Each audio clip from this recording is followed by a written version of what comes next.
बोलिए शेरावाली मैया की। आज यही नवरात्रि के पावन महीना में आज ही का दिन माता रानी का पट खुला है, इसलिए मैया को बुलाना है। हाँ, बड़ा भाव से भक्त कहते हैं कैसे। हाँ कि अरे जाहू हम जानती हरि से तहली है यहाँ गाना रुनु रे झुनुना।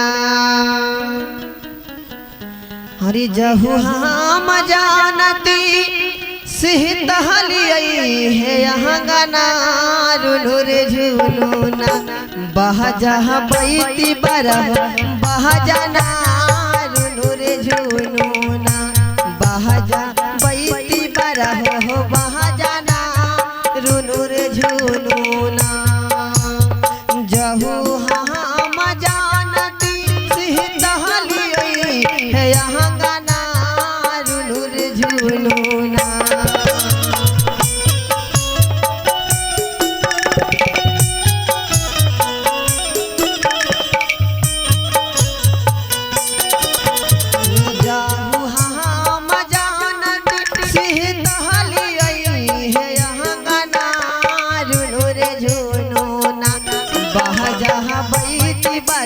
हो बह जाना रुनु रे झुनुना। बह जहाँ बैती बरह बह जाना रुनु रे झुनुना।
झुनूना बहा जहाँ बैती बारह बहा जाना रुनुर झुनूना बहा जहाँ बैती बारह बहा जाना रुनुर झुनूना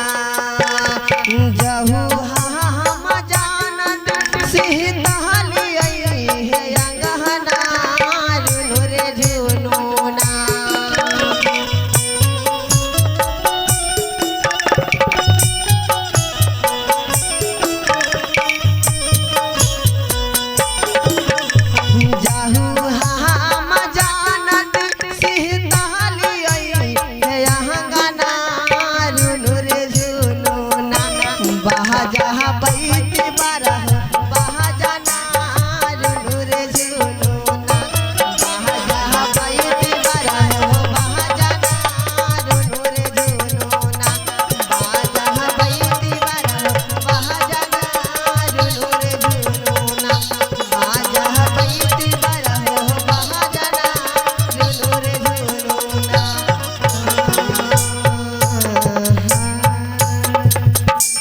बोलिए शेरा वाली मैया की, लाल चुनरिया वाली की।